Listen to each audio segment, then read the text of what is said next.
This is the last lecture for chapter 13, which deals with organic spectroscopy.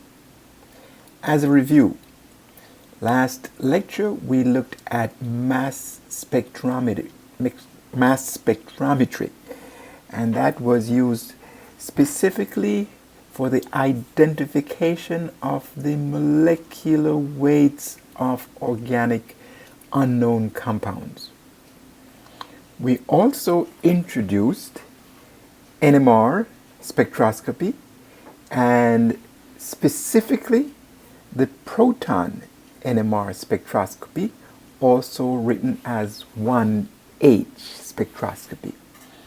This type spectroscopy, as we saw, is very useful in identifying how carbon atoms are connected to make different molecules.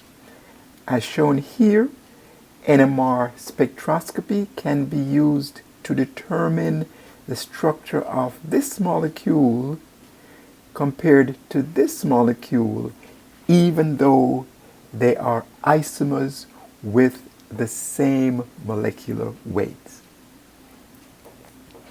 In this presentation, we'll cover the following. We'll look at NMR spectroscopy a bit further. This time we'll look at a specific aspect here known as splitting of the signals. What we saw last lecture was that each type proton would give one signal.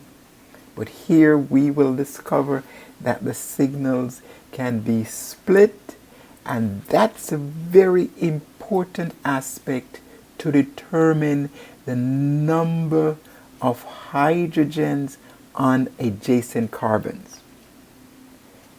Next, we'll look at C13, which is carbon 13. That's an isotope of carbon. Notice it's an odd number.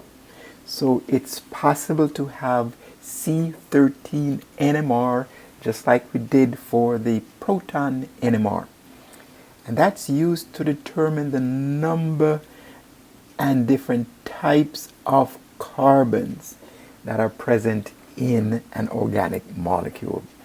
And lastly, we'll put this all together to utilize spectroscopy, combination of MS spectroscopy, infrared spectroscopy, and C13 and proton spectroscopy to determine the structure of unknown compounds. Okay, so let's start by looking at this molecule here. It is 1,1,2-trichloroethane. Let's analyze it carefully. It's organic because it has carbons and hydrogens, as you can see here, but it also has heteroatoms, and here chlorine. But since we're looking at proton NMR, let us examine the hydrogens. So this hydrogen here is in a different environment from these two hydrogens. That's why we've labeled this one as HA and these two as HB, because HBs are in the same environment. So what you would expect for this in the NMR spectrum are two signals. One for this hydrogen and another one for these two hydrogens. However, what will happen is that the signal will not appear as just a single signal or single signals. We have a rule here that let's analyze it first, and it's called the N+1 rule, where N represents the number of hydrogens on adjacent carbon. So this gives this splitting pattern.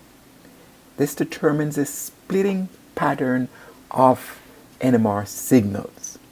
So let's look at this one. So this hydrogen HA, which you would expect to be one signal, this appear as a triplet, 3 signals in one. Why? Because of the n+1 rule, because here's the adjacent carbon. It has 2 hydrogens, so 2 plus 1 is 3. So that's why this signal here for this hydrogen will appear as a triplet. Let's look at this. So these 2 hydrogens here, HB, they're equivalent. So we would expect 1 signal for these 2 hydrogens. However, this 1 signal is split based on the n+1 rule. So we have to look at the adjacent carbon. The adjacent carbon has 1 hydrogen, so 1 plus 1 is 2. So therefore this signal here for these 2 hydrogens will appear as a doublet. Doublet here means it represents 2. So let's see what it should look like. So what you'll expect here is a triplet. Notice 1, 2, and 3. So this 1 signal here for HA is split into a triplet. This 1 signal here for these 2 hydrogens, HB, instead of showing up as 1 signal, it's split into a doublet. Why a doublet? Because of the n+1 rule. Because the adjacent carbon here has 1 hydrogen, and 1 plus 1 is 2. So what you'll see in the proton NMR for this compound is not just a signal for this hydrogen and a single signal for these 2 hydrogen, but a triplet for HA and a doublet for HBs. So that's the proposed 6 NMR signal spectrum. So here's another example. So here we have another molecule, and this is ethanol. As you can see here, CH3, CH2, and OH. So first job here is to analyze the hydrogens. These 3 hydrogens are equivalent, so they are labeled as HA, just to show that they are equivalent. These 2 hydrogens here are not the same as these, but these 2 are in fact equivalent, so we call them HB. The hydrogen that's bonded to oxygen is different from these 2 hydrogens and also different from these 3 hydrogens. So it's a 3rd type hydrogen, which is labeled as HC. So what you'd expect to see here would be 3 signals. 1 for HA, 1 for HB, and 1 for HC in the NMR spectrum. But based on the n+1 rule, each signal will be split. So let's look at this one. These 3 hydrogens here, HA. It's bonded to a carbon, and if you look at your NMR chemical shift table, you'll see that it is upfield. So it would be this signal right here. All of this. However, it will not appear as 1 signal, as a single signal, but will be split because on the adjacent carbon right here, there are 2 hydrogens. So 2 plus 1 is 3. Hence we have a triplet. Here's a triplet. 1, 2, and 3 for these hydrogens here. Let's look at HB. HB from the chemical shift table. As you can imagine, this carbon is bonded to an oxygen, so it would be downfield compared to these hydrogens. And here it is. So we'd expect a signal right here of this chemical shift. However, it is bonded to a carbon that has 3 hydrogens. So 3 plus 1 is 4.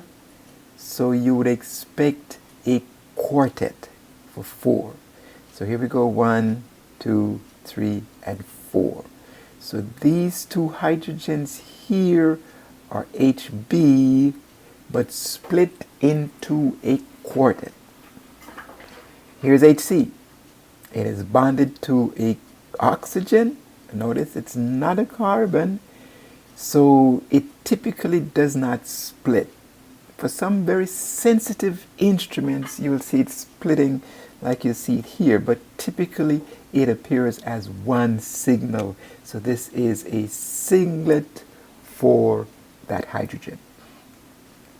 So what you need to take from this spectrum is, if given the spectrum without this compound, can you get an idea of what this compound is? Yes, you can, because you have 3 hydrogens. It's adjacent to a carbon that has 2 hydrogens, so you know based on this and this, we have a CH3 that's bonded to a CH2. You know the chemical shift of this CH2 is downfield, so more than likely it's bonded to a very electronegative atom such as oxygen. This is a singlet for 1 hydrogen, so therefore more than likely it's bonded to oxygen based on the chemical shift table. So what you need to do here is to understand the spectrum, the NMR spectrum, but equally important, if given the NMR spectrum without the structure of the compound, you should be able to use the information in the NMR spectrum as shown here to come up with a structure. Let's look at another example, 2-propanol. So let's do the reverse. Let us look at the spectrum first and then correlate it back to the structure. We have 3 signals here, 1, 2, and 3. Okay? It turns out that they are not just a single signal, but this is a doublet. So let's put here doublet. And it's for 6 hydrogens, which means that a carbon has 1 hydrogen and it is bonded to a CH3 and another CH3, and these 6 hydrogens are equivalent. So these 6 hydrogens are right here, equivalent, and on the adjacent carbon is just 1 hydrogen. Okay, let's look at this one. This 1 hydrogen here indicates that it is not adjacent to a carbon that has another hydrogen. And it's in the region of an OH. So we can put an OH here. So that would represent that hydrogen. Let's look at this one. This one is described as a multiplet because it has so many splitting of that one signal. So it's not really a doublet, it's not a triplet, it's not a quartet, but a multiplet. So it suggests that around this 1 hydrogen here, there are many hydrogens on the adjacent carbon. As you can imagine, here it is. Because we have 3 and 3, 6. So this would really be 7 splitting pattern here. So this is the structure. So here we have HA. They're all equivalent. And they're all equivalent to these HA because it's bonded to the same carbon, which means 6 hydrogens.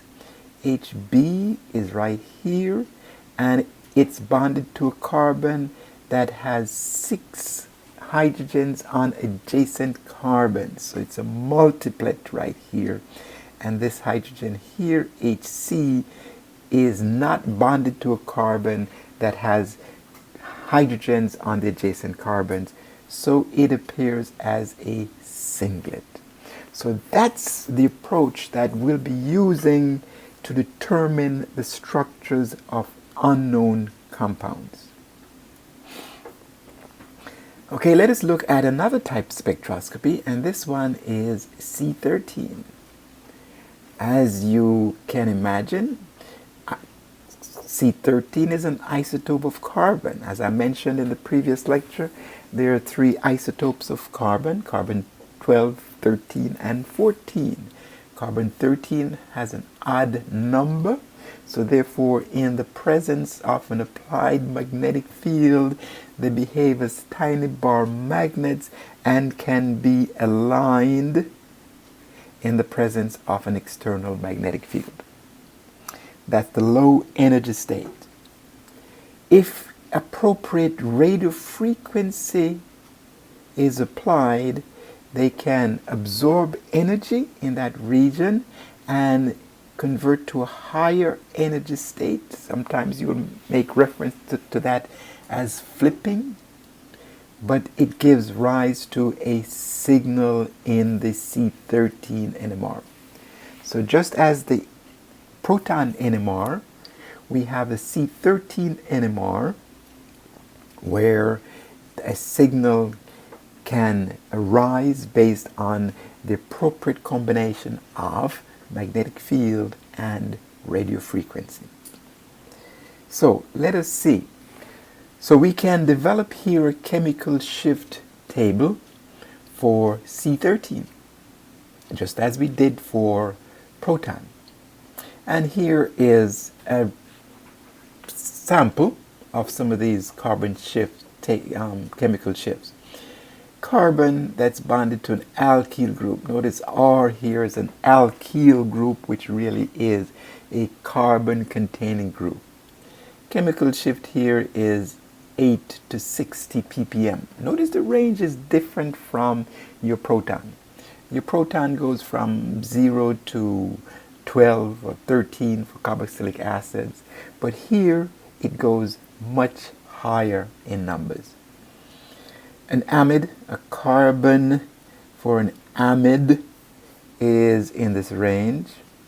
A carbon for carboxylic acid is in this range of 165 to 170. No, this is an ester, by the way, carboxylic acids here. One thing I want to draw your attention to is right here. This is the phenyl ring, 110 to 170. And of course, another one is the ketone. Here's the ketone carbon.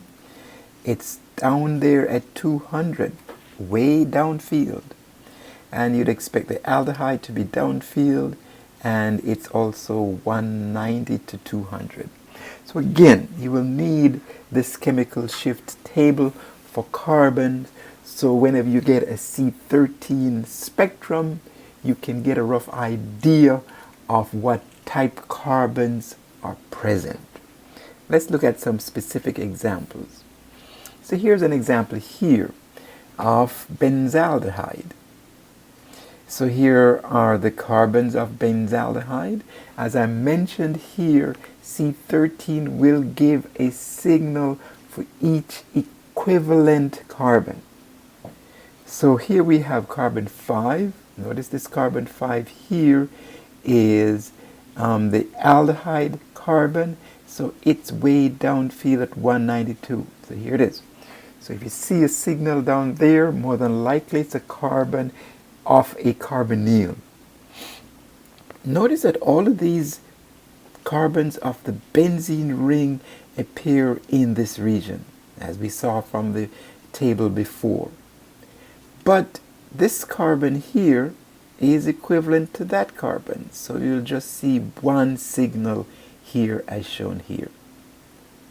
And of course this carbon is equivalent to that carbon, so you'll just see one signal here for C1.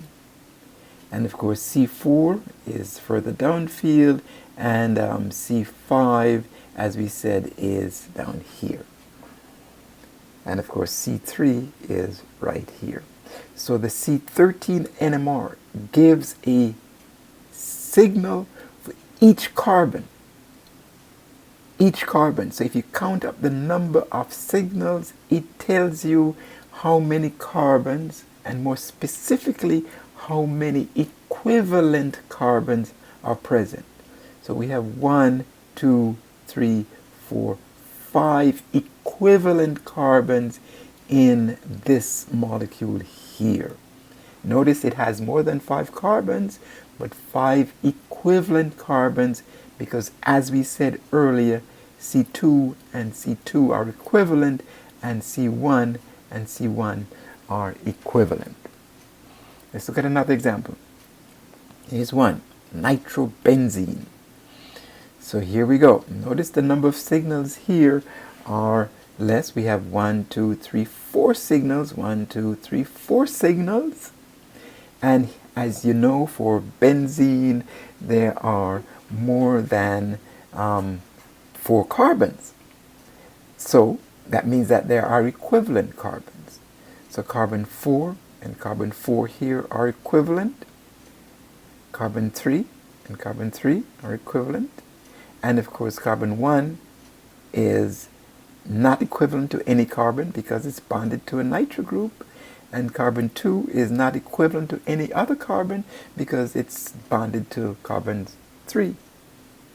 So as you can see here, here are the carbons, and notice again that it all falls in the range of the benzene ring, the phenyl ring, as we have seen from the C13 correlation table. Another example here, we have 2 nitro groups, and again notice again the range, aromatic region, showing that these carbons are from the benzene ring.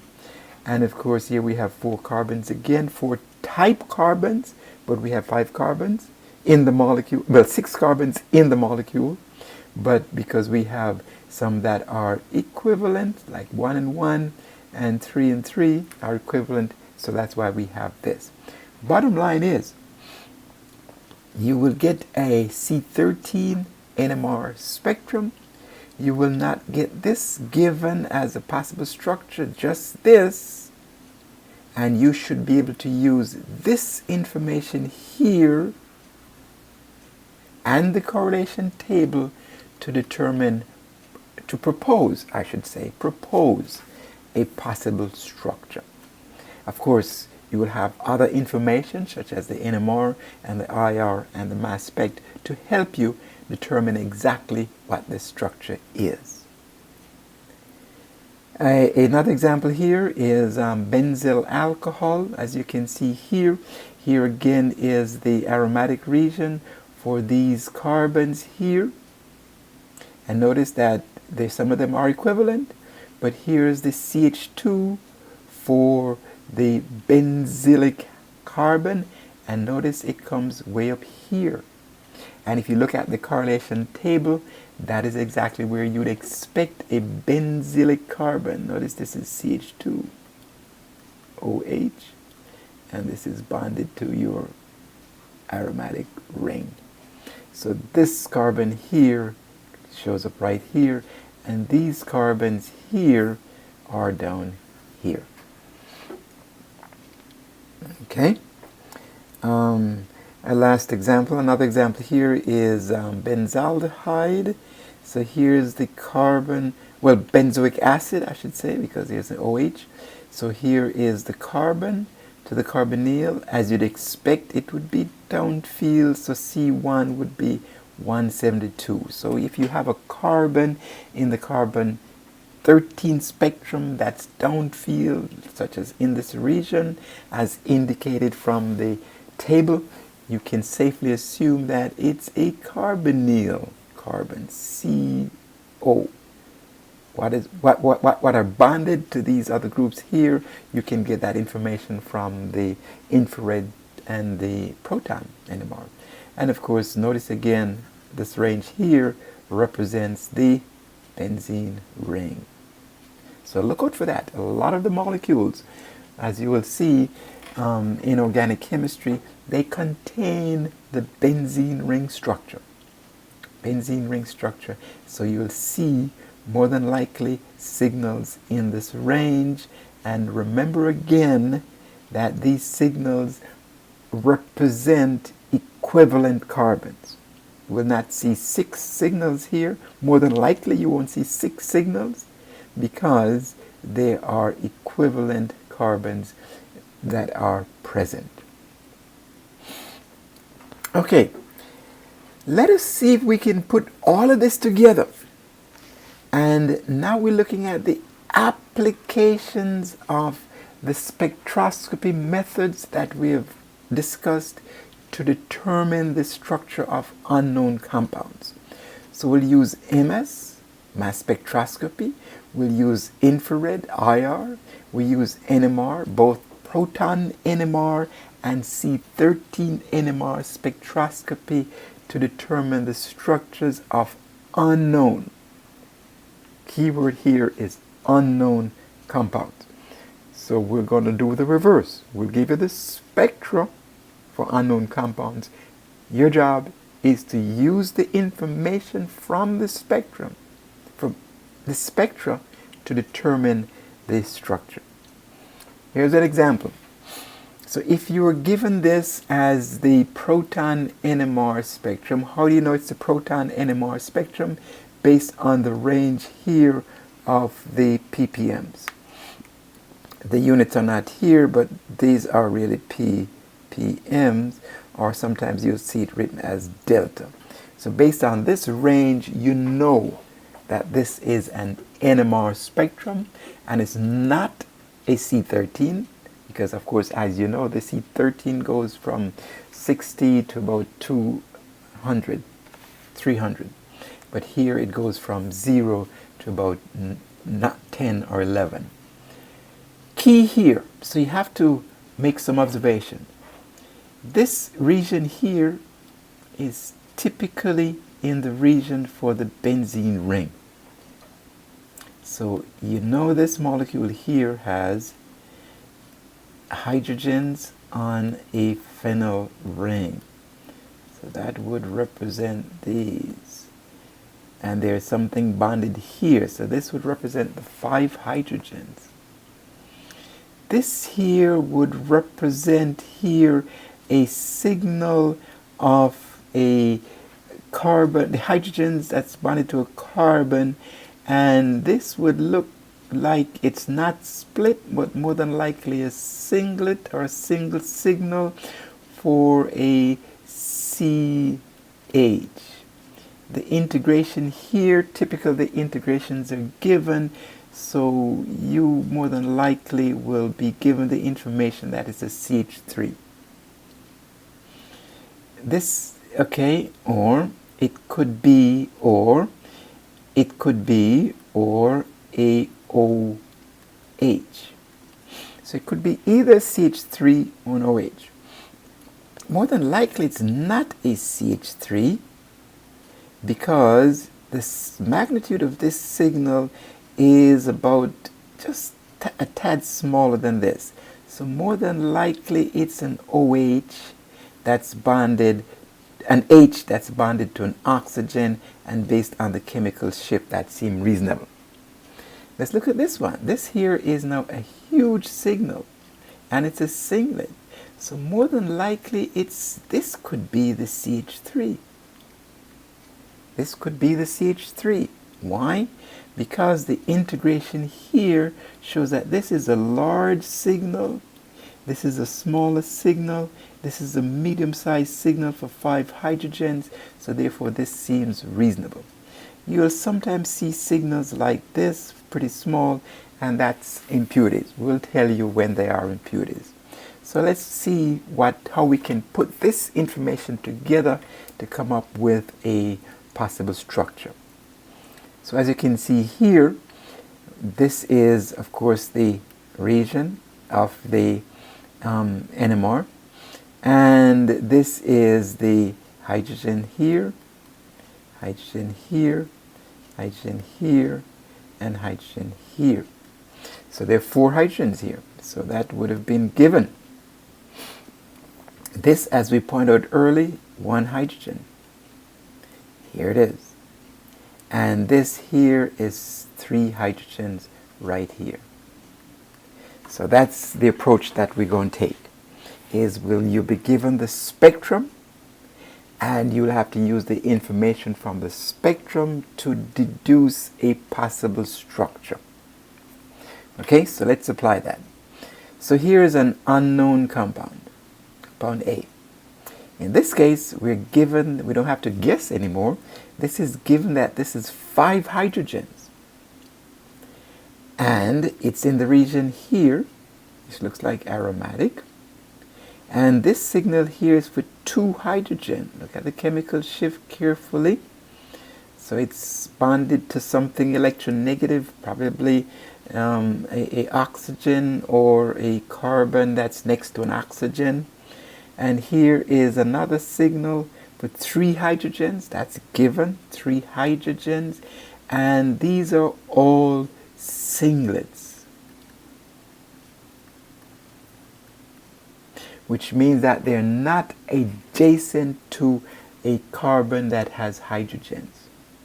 So what we need to do is, let's apply that and see how we can apply that, what we come up with. So once again, the same spectrum. We have here again these 5 hydrogens would be the 5 hydrogens of an aromatic ring. Why? Because of the chemical shift region. This is 2 hydrogen. More than likely it's a CH2 and not next to another carbon that has a hydrogen, because it's a singlet. The chemical shift is around 5, which means it's next to an oxygen, more than likely. Here's a CH3 as shown here, and notice the chemical shift is around 2. So looking at that correlation table, you can see that this hydrogen here is next to a carbonyl. Carbonyl. So here we have a carbon that has a hydrogen. So more than likely it's a CH3 right here. So what we need to do is to put these pieces together and see what type molecule we come up with.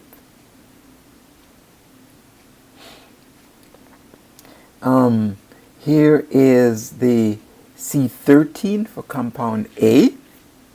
Notice this is a way down here at that looks about like around 170. So this definitely looks like a carbonyl. This definitely looks like your aromatic. And these are carbons that are not of the aromatic region, more than likely your CH3, that type of thing. So look at your correlation table and see if you can get an idea of what that would be. But it indicates that we have a carbonyl for sure, and we have a aromatic ring system here that we do know from the NMR. Okay, let's see what the next spectrum looks like. Here's the infrared spectrum of the same unknown compound A. Notice there's nothing in this region here which indicates that it does not have an OH. So there is no OH present because there's no band in this region. But there's a band right here. This is a carbonyl, And looking at that correlation table, you can see that it corresponds to an ester. So your compound has an ester as a functional group in it. So notice what we're doing here is we're getting bits and pieces of information from the different type spectra so that we can put it together to come up with a final structure of an unknown compound. We're detectives getting evidences, and we're using the evidence to determine the structure of an unknown compound. Let's look at the mass spec. Here's a mass spec of the same unknown compound. It has a molecular weight of 150. So if you add up the pieces that we have so far, it should add up to 150. We know, for example, that we have a benzene ring. We know that we have a carbonyl and an oxygen. We know that we have an ester, and we know that we have a CH3, and we know that we have a CH2 based on the NMR. So you need to add these up and see if it adds up to 150. And I'm pretty sure that it does add up to 150.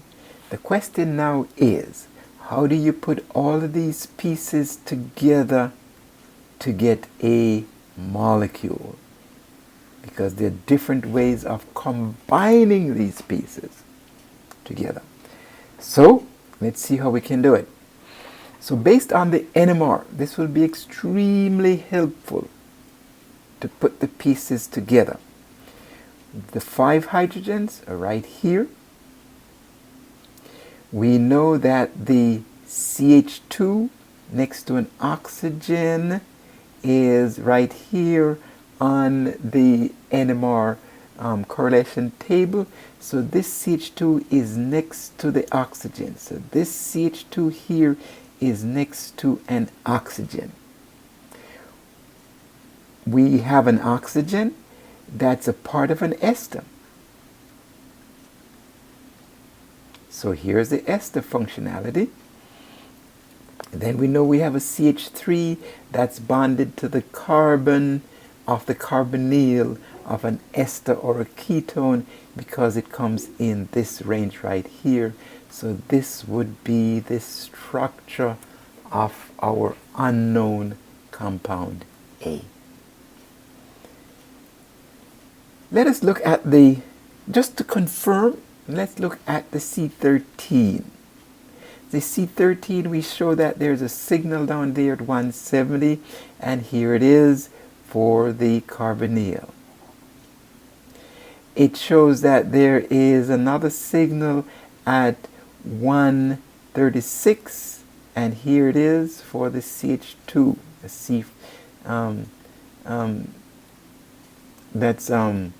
the C6 is right here. Let's start from down here. C6 is right here. So this carbon is right here. And as you can tell from the correlation table, it's way upfield. Carbonyl is down here. As you know, here it is, C1. C2 is right here, 136. And it's in this region right here. It's kind of buried in this signal here. And of course we have here another signal at C4, 128, also buried in here. And we have a signal at 66 right here, and that's for C5, C2, which is right here. Okay, so again, you'll use your C13 to confirm. So let's go over this one more time, just to make sure. So we have a signal, let's start from this end this time. We have a signal down here. This corresponds to this, as shown here. We have these signals here. That corresponds to the aromatic region. And then we have a signal here that corresponds to this carbon, and we have a signal here that corresponds to this CH3. So that's how you'll use that to confirm your structure of the unknown compounds. I think I have just a couple more examples before we leave. Here's another example, compound B. So in this case, you're given the molecular weight from the mass spectrometer. Here's the infrared spectrum. And we have a signal here at 1690. So that definitely corresponds to an aldehyde. That corresponds to an aldehyde.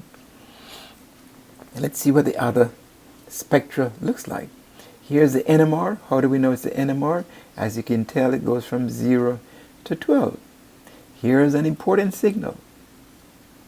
Right here. About 9. Looks like about 9.7. Look at the correlation table. That definitely corresponds to an aldehyde. You're not quite sure what's back here yet. Here we have a bunch of signals. That corresponds right here. This looks like the aromatic regions. So that's bonded right here. So all of these hydrogens here will correspond to these signals right here. Here is another set of signal right here that's important. And this is the vinylic hydrogens. As you'll see from your correlation table, it corresponds to these hydrogens here. Not quite sure what's there yet. So here are the pieces. Here are the pieces. We know we have an aldehyde. We know we have an aromatic region here. And we know we have this present. If you add these up, it should add up to 132. So we have all the pieces. Now how do we put these pieces together? Okay. Since this is the aromatic region, we know that there's a bond right here. We know that if we put the aldehyde there, we cannot include this anymore. So more than likely, this comes next. So this is bonded right here. And this aldehyde is bonded right here.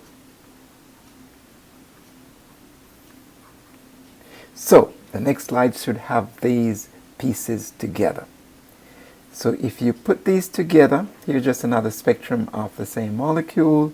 What you should have here is this. So here is our aromatic region right here. Here is our aldehyde right here. And here are the two vinyl hydrogens. So that's the way we put these together so that we can deduce this as the unknown structure for B. Okay, I think this is, this is just to confirm. This is the C13. So you do the same thing here. Look at this one. This is a giveaway. You know what that is. That corresponds to this. And of course here we have the aromatic again. That corresponds to these here. And we have here these this carbon and this carbon here, which corresponds to this. And right here they are in this region again, kind of buried right here with the aromatic. So it's hard to pick them apart, but in a very expensive instrument we can expand this range and you literally see all 6 type carbons. So that is the end of this lecture. So what you are expected to do is to understand the spectroscopy that we have discussed, the different kinds, the mass spec, the C13, the proton, the IR, and of course the UV vis, which we didn't do a whole lot of, but as you can imagine, this should give you a signal in the UV vis because of the conjugation. You should be able to apply that knowledge to deducing structures of unknown compounds. Okay, so most importantly, you should be able to take the knowledge from this different spectra that you'll get and use that to come up with the structure of unknown compounds. So continue to study hard, continue to work problems. You will be getting problems in terms of just spectra for you to solve these, so make sure you can apply them. Okay?